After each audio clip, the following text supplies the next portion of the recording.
Hello and welcome to Artifacts, the monthly show that talks about the arts and some things that are happening in Minneapolis. Today we've got some guests that are going to be talking about some special events coming up in Minneapolis this month and next. We're going to start with the 1991 International Special Olympics Games, and later we'll be talking with somebody about an event going on in South Minneapolis. But first, I'm pleased to introduce a couple of people here to talk about the 1991 International Special Olympics Games. We've got Lisa Chesler, and we've got Bruce Stone. Welcome to you both. Thanks for coming over and being with us.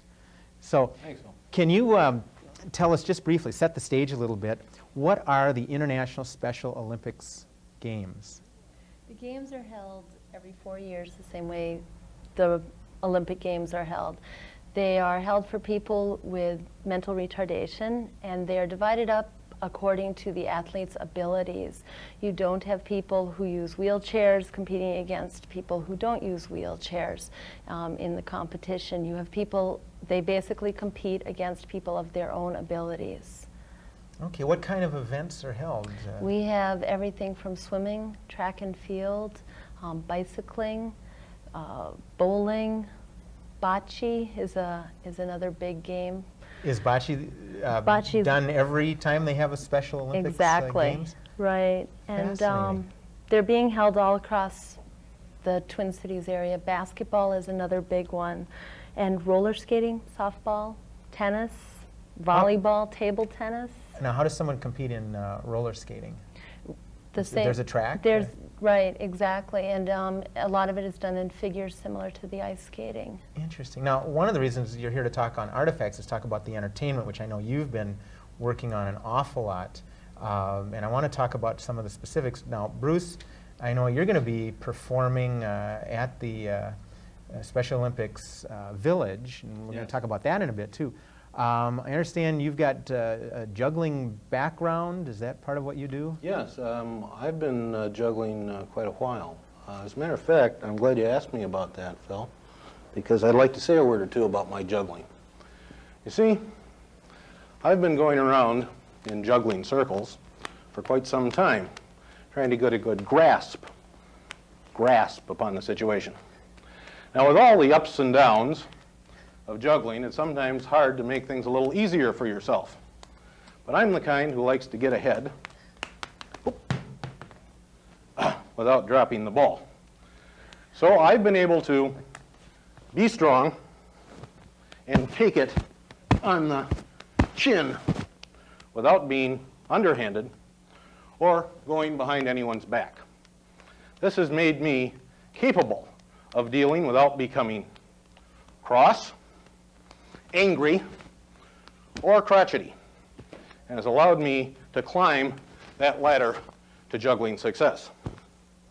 That's my story about juggling. Well, I'm glad. Now, you're going to be one of many at the Olympic Festival grounds, the Village. One thing I don't think we've mentioned is, when is this happening? Officially, the Entertainment Expo is what it's called, and it's at East River Flats Park. Opens on the 19th of July and runs through the 26th of July. So it's a full week. There's a full week of activities. Can you just sketch out a little bit of what other kinds of entertainment, besides the juggling prowess here, Sure. the gentleman that just juggled for us? We have magicians, both roaming and stage magicians. We have people who do mime.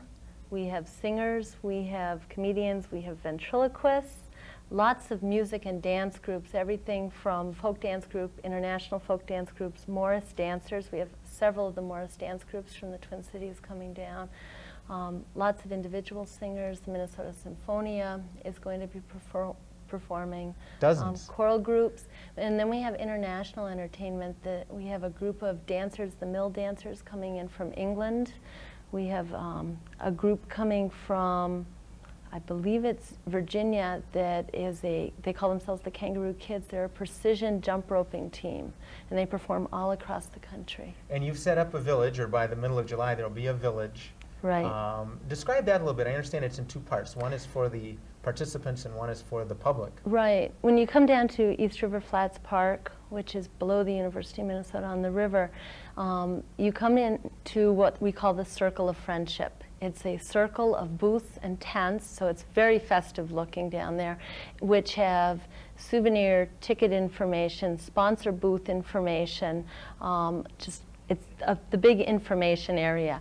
You exit to one side of that and you have entered the world of the Entertainment Expo, which will have restaurants in it. It will have our strolling entertainment. It will have stage entertainment going on constantly from opening to closing. We also have a large fishing pond where people come down and actually try out fishing without having to fish in the Mississippi River. It's going to be a hub of activity. Sounds wonderful. The other half then is not open to the public. Right. That's where the athletes stay. It's the Olympic town, and it's an area which also has strolling entertainment and stage entertainment, as well as all sorts of things that the athletes might need. They can phone home for free. It's a closed-off area. It's an area for we have over 6,000 athletes, so it's an area for the athletes and their coaches to get together, meet, entertain, be out of the public eye, and just kind of relax, have a good time. So some of the entertainment is just for the enjoyment of the participating athletes. Right. Okay, now Bruce, I understand you're also a bit of a clown? What makes you think that, Phil? I think just your past behavior is what makes me think that. Yeah, I've been in a number of clown groups over the years, and they're going to be some of the members of the current clown group I'm in out at Olympic Village and out playing around. Sounds like a lot of fun. Now, it sounds like you've had a tremendous response on the part of entertainers, and you mentioned other kinds of sponsors and people like yourself. You're a volunteer. I am a volunteer. The games run practically on volunteers alone. We have thousands of volunteers that are volunteering throughout the games times. Everything from security at the dormitories to working at the actual events themselves. We even have volunteers that are doing our pickup down at the Entertainment Expo for if there's any litter left around.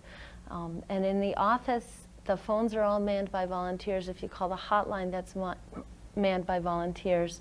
And everybody that's putting the game together basically is a volunteer. There's very few paid people. Well, maybe this is a time to get the note in. If somebody wants to get involved or show up down there, you've mentioned where it is. It's down on the River Flats near the university. That's near the Showboat. Right, for exactly. Some folks to And we have an entertainment hotline, and that's 337-1991. What was that number again? 337-1991. Okay. And people can call, and it will be telling them what is happening at the Entertainment Expo. It isn't hooked up yet. It will be hooked up as soon as the games begin. Okay, so middle of July, that's a number people can call Right. and find out what's going on that day or the rest of the week. Exactly. That's great. Okay. One other question I had, there's some expense to all this. How are you promoting it? How are you getting people to know about the event? What kind of souvenirs? I think you mentioned at that Friendship Circle. What do you have lined up? Well, tank tops, t-shirts, sweatshirts, watches, visors, sunglasses, mugs, you name it. Great. It's there, Zubas and sweats too. Zubas and sweats. Ooh, I shouldn't mention Zubas. Okay. But lots of different clothing and articles and mugs, plates. Okay. And I've seen some lovely posters Yes. promoting it. Right. And there are billboards around too, and those are thanks to the corporate sponsors that we have those. Also, Phil, I wanted to mention that they do have buttons. I've got a little lapel button here. Maybe you can take a close-up of that. They probably can't. Probably can't get that on camera. Maybe if I just... there's they've a got t-shirt. There, too, yeah. one of the And the t-shirts. t-shirts. That's right. One of the other major events, when he mentioned pins, is pin trading during any Olympic event is a big event. And people can buy pins that are being specially made up for the games and trade them. But we have athletes from over 100 countries. And so any sort of pin, if you have a school pin or any sort of pin that's American, if people want to bring them down and trade, that's a fun way to meet the athletes. It's one of the reasons they have pin trading. People can get together and So trade there's an out. element of goodwill here of people from all over the world. What are some of the countries that people are coming from to Minneapolis this summer for the games? Well, with over 100 of them, there's too many to mention. Right, but but just a some of the few. exciting ones are we have a lot of the Soviet Union countries will be coming. Estonia will be here. We have Africa coming, the Scandinavian countries. Just about every European country is coming. And then all 50 states are represented. Well, that's impressive. Bruce, you've performed in the Twin Cities and in Minnesota over the years. Do you mind if I smoke, Phil? Well, it's probably not a good idea here in the studio while we're... Oh, I just wanted to do a little smoking here. Oh, with I it. see. So obviously you've got a little bit of a magic background as well. Oh, yeah, I do, as a matter of fact. Would you like to see a magic trick? Well, sure. I think that's I- part of I- what's going to happen here at There'll the... be lots of magicians. Yeah, I've got this, I call this my tissue trick. And you see here I have a tissue from a local facility. And on the count of 3, 1, 2, 3, the magic words alakazam, it's 2 tissues. Well, with entertainment like that, Lisa, Amazing. you can't Believe it. fail to thrill the crowds. You don't seem too impressed. Where are they going to throw? Let me show you how I make it disappear. Just watch closely or you won't see where it... Whoa. Oh. Hold on. Well, with high quality, no holds barred kind of entertainment like that, I'm sure you're Hold going to... on. Yeah, but we can see the Talk tissue. about your Oh, looking a little bit. No, there's tissue there. Yeah. Oh. Well, and again.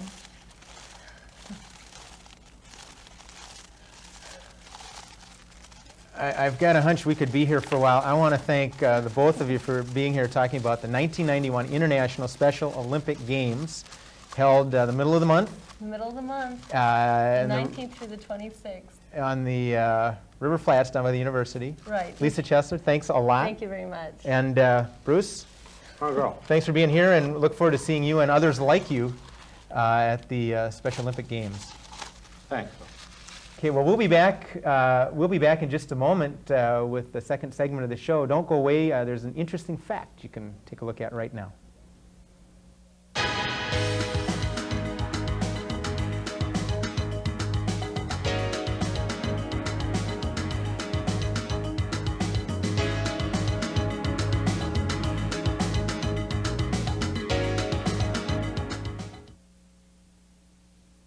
Welcome back to Artifacts. We had an interesting first segment, and I'm very excited to be talking now with a guest who's going to talk about another special event going on next month in the Phillips neighborhood, and I'm pleased to welcome Helen Gatton. Thanks for joining us. Thanks for having me. Helen's going to talk not only about the event coming up in August, but also about the history of the event, the fact that Taste of Phillips has a venerable history, and I'm really excited that she can be here. So thanks again. Can you tell us in a few words, what's going on in August with Taste of Phillips? Well, Taste of Phillips is a neighborhood festival. It's on a Saturday, August 10th, runs from noon until 6 o'clock. And it's just a real fun get-together for people in the neighborhood. We're a very diversified neighborhood, so we try to have people from all the different cultures. We have food vendors, we have arts and crafts vendors, we have continuous entertainment from noon until 6, and we try to get the different ethnic groups in on that. And it's a chance for people to get to know each other better, like I've had friends tell me, I'd like to try, or maybe say Laotian food, but gosh, I don't want to go to a restaurant and spend all the money and then find I don't like it. So this is a real good chance with all these food vendors there. They can, buy something at one booth. If they don't like that, go on to the next one, and we have a real variety, and it's really fun. So it's a real festive atmosphere. Yes, Lots it of is. things to sample. Something going it's. Let me ask about the food for a second. Do they all come from restaurants, or are these coming from different communities? Mostly it's a different, like a family group or a community group. We haven't had too much success with restaurants. I guess it's just cuts into their schedule too much or something to get out to something they consider small. We consider it big, but we have I imagine about 30 different food vendors and probably practically the same number of arts and crafts vendors. And it's really, last year for the first time we had a woman there, a Filipino woman who had jewelry that she makes. And it was just beautiful. I hadn't seen that before. That was something new last year. But every year we have new things coming up. Well, it sounds good. How many years has this been going on? This will be our 5th one. 5th year. The first year we had it in '87. We thought it was going to be a one-time event. And we had so much fun planning it and having it, and the neighbors liked it so well. We decided the next year, why not? And I mean, it's gone on A that good way. thing, let's keep it going. Yeah.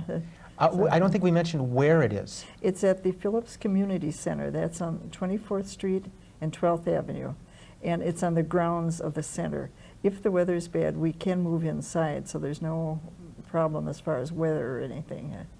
And otherwise, it's all spread out on the grounds there, and people are wandering around. And the entertainment is great. The park board, who works in conjunction with us on this, has a showmobile.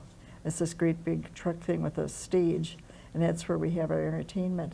And it's so colorful. Like this year, we're going to have a Filipino dance group and a Scottish dance group, an Irish dance group. And as far as music, we have, and he's appearing, I think this will be his 4th time with us, Bobby Bird. It's an Indian music group. And they're really terrific. Everybody just loves them and wants to know, are they coming back next year? So he's the first one I contact each year. And they're kind of a draw. I mean, yeah, people remember right, year after year about Bobby Bird. Yeah, so that's really good. And then we have a little kids choir from the church in the neighborhood. It's, I always mispronounce this, I think it's Philippi Baptist Church. And these are little Afro-American children, just, little ones, maybe from 6 to 12 or something. And then we open our program with them singing. And we have the Hmongs have been very involved in this. And we have, let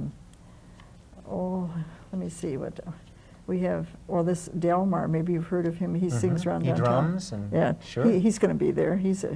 He came last year, and I mean, we hadn't even arranged for it, and he just wandered in, and we put him on the program. I was going to ask you, how do you find these people? I mean, you've listed a variety here. I spend hundreds of hours on the phone calling people. I, get leads from somebody. Something we're going to have for the first time this year is a Laotian rock and roll group. I've never heard them. I'm anxious to hear them. The Lost Boys is their name. That's the name of the Laotian yeah. rock group. Yeah, so I just don't know even what to expect with it. So there's something that'll appeal to the younger folks and we have seniors so much for children. We have pony rides, and we have, what do they call it? Moonwalk or something. Oh, yeah, and then or the ball crawl. The or ball that sort of crawl, thing? and the police are there, the canine unit. And then we have a petting zoo. We have all these little animals that kids can go in and pet, and the firemen come with it's a house that they managed to burn down or something to show kids, and there's just a lot for kids. And we got thinking we didn't have that much for older people outside of the entertainment, and so this year for the first time we're going to have bingo, and that gives people, like me, old people, a chance if you want to, not that I play bingo, I hate it, believe me, but anyhow, for those who like it, it's a chance to sit down and, have a little fun, and then if they want to wander around a little bit more, get some food or watch the entertainment or something, they can do it. But we try to have something for every age group. I'm still working on getting a karate group in. We had them a couple years ago, and it was, I was surprised, it was very, very popular with the crowd. And then the Hmongs, for the 3rd year, will be having a soccer tournament there.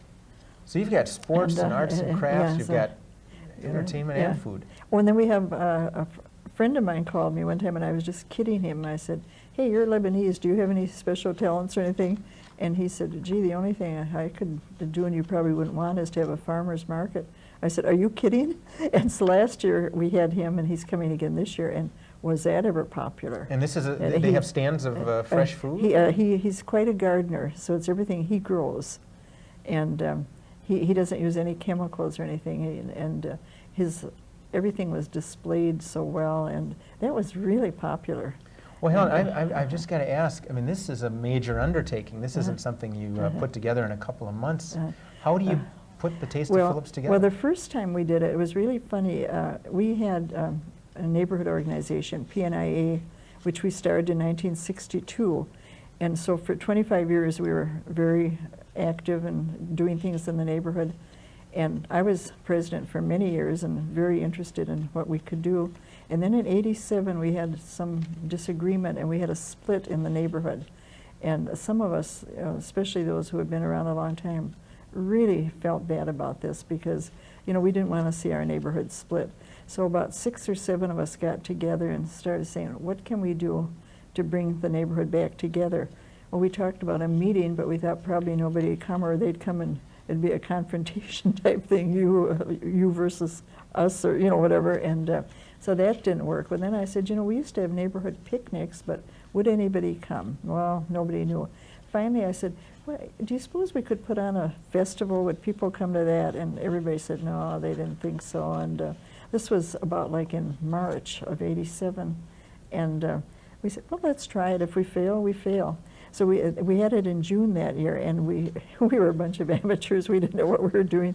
And it is not a money-making thing for us. So we have to somehow or other raise money to pay these entertainers. And of course, the vendors come in and make their own money, so we don't have to worry about them. But fortunately for us, in spite of being amateurs and not knowing what we were doing, it came off real well that first year. In '87 it worked. Yeah, and so the next year we allowed ourselves a little more time, and we learned, you know, from some of our mistakes and all too. And now we started meeting on this, oh gosh, about 2 months ago, I think. And anyone that wants to be on the planning committee is more than welcome. In fact, I like to stress that to the audience. If you want to be a vendor, you know, food, arts and crafts or anything, we'd love to have you. If you'd like to join our committee and help plan it, I mean, we're really open to suggestions. And both this year and for next year. Yeah. So if anyone, you know, is interested, they could call Bill at, I have to look at the number, I wrote it down here, 348-2373, or Joan at 874-1711. If it's for information or suggestions, or that you want to be involved, believe me, everybody is welcome. We could never have too many working on it. Well, you bet, and we'll try and get those numbers out again later. Oh, good. Now, you mentioned you're amateurs. I take it you're volunteers as Oh, well? yeah, yes, we are. Yeah. And you had no personal background in putting together a neighborhood festival to bring the community together. No, we had never really, once a year we used to have a dinner for the neighbors, or, you know, our anniversary of our starting the organization in the neighborhood. And we thought that was a big deal. And I found, you know, since we got into this, that was really simple. I mean, compared, you know, I mean, there wasn't so many components.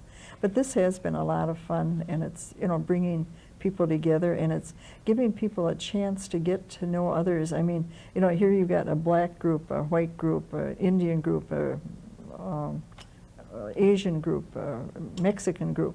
And, you know, we're all neighbors. We all should have the same interests. So we shouldn't be, you know, pairing off like that. Which probably a question doesn't need to be asked, but it's working then. This Yes, festival it is. to bring the neighbors and the community together is working. So it's really, if nothing else, I think it's, you know, we can say it's a success because of that. I mean, the hard feelings that existed before have more or less evaporated now. And well, that's good to hear. And people are getting to know other people. And like somebody said to me, they met this one Hmong man who worked very closely with us a couple years now.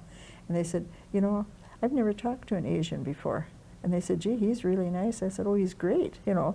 And I said, but he's not exceptional. I mean, they're all great, you know, just get to know them. Right. And I said, try their food and look at their arts and crafts. Oh, gee, some of that stuff is beautiful. I've seen it is beautiful. So this is a real bridge building event. It is. Yeah. And, you know, we're such an old, poor neighborhood that if we don't kind of start thinking we're okay, nobody else is going to think we are either. We have to build ourselves up, you know. Now, I live there through choice. I'm happy to live in Phillips neighborhood. I don't want to live anywhere else. And now whether that makes me crazy or not, I don't know, but I think it's the greatest neighborhood in the city, you know, and well, I'm very prejudiced. With people that are involved like yourself and keeping it together, it sounds good. How many of you work, it's like 4 or 5 months to put this together? Yeah, that's, and we have this Bill from the Park Board who has his office right down at the community center, and then John from the Boys and Girls Club who has his office there. And their help is invaluable. And they're both great guys, and they know the right people to approach for things. And And it's funny, I've surprised myself at how much nerve I have going after people asking for things. You know, a few years ago I would have said, oh, I can't do that. You know, I mean, but when you really want something bad enough, you'll do it, you know. So, Absolutely. This sounds like a good thing to go for. We're going to go in just a moment, but I wanted one more time, would you tell us the date? August 10th, that's a Saturday. And once again, And where it is? It's at the Phillips Community Center, 24th Street and 12th Avenue, right in the heart of the Phillips neighborhood. And if people want to get involved, you've got two numbers Yeah. that we can have people It's, call. It's Bill at 348-2373 and Joan at 874-1711. Okay, well, Helen, thank you so much for being here and for doing all this good work with the Taste of Phillips. The funny part is the few of us who started this, you know, in the beginning, there were about 6, 7 of us. They've moved away. I'm the only one left. Oh, you're the one that stayed on all these Yeah. years. So I think, I wish they could come back and see what we're doing now and see how we've grown, you know, on this. from I'd get the in touch first with year. them, invite them back. Yeah, I have, you know, tried, you know, to tell them, hey, you should come back and join us, and I'm going to try again this year. But, Sounds good. Helen Gatton, thank you so much yeah, for being yeah. here. Thank you again for having me. That's Thank you. great. Mhm. Well, thank you for watching Artifacts. It's been an interesting show. If you want more information about the things that we talked about here today, call the Arts Commission at 673-3006 and tune in next month for another show. And stay tuned for some events that will be listed on a calendar. Thank you.